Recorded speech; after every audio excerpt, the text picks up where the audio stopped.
Hello बच्चों, आइए प्रश्न समझते हैं। हमारा प्रश्न अभिकथन तथा तर्क से संबंधित है। अभिकथन दिया गया है कि गहरे जल में विभिन्न गहराइयों पर जल के तापमान में परिवर्तन के परिणाम स्वरूप थर्मल स्ट्रेटिफिकेशन होता है।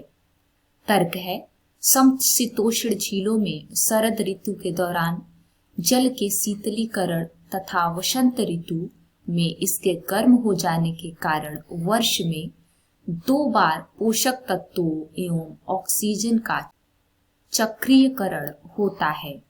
आइए समझते हैं। बच्चों, सबसे पहले हम अपने प्रश्न की मुख्य अवधारणा को समझेंगे। मुख्य अवधारणा, हमारा प्रश्न अभिकथन तथा तर्क से संबंधित है तथा हमें चुनाव करना है कि अभिकथन एवं तर्क सही हैं या नहीं। आइए लिखें, अभिकथन व तर्क।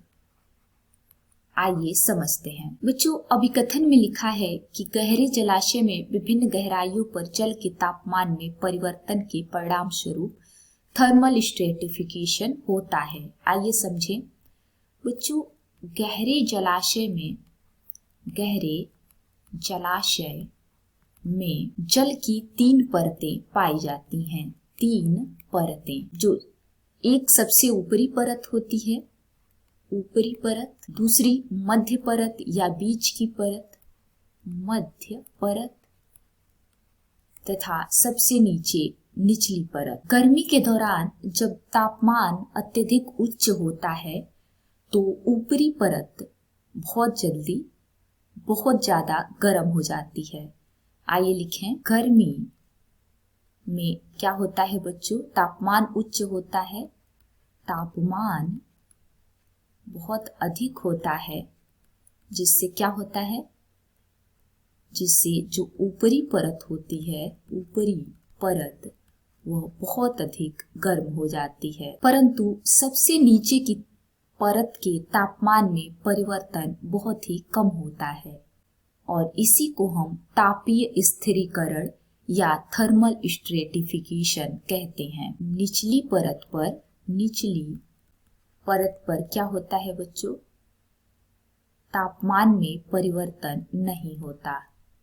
ताप में परिवर्तन नहीं होता या होता भी है तो बहुत कम होता है और इसी को हम तापीय स्थिरीकरण या थर्मल स्ट्रेटिफिकेशन कहते हैं। तो इस व्याख्या से स्पष्ट है कि हमारा अभिकथन सही है। अब हम तर्क को समझेंगे। तर्क में लिखा है, समशीतोष्ण झीलों में शरद ऋतु के दौरान जल के शीतलीकरण तथा वसंत ऋतु में इसके गर्म हो जाने के कारण वर्ष में 2 बार पोषक तत्वों एवं ऑक्सीजन का चक्रीयकरण होता है। आइए समझते हैं। समशीतोष्ण झीलों में क्या होता है बच्चों?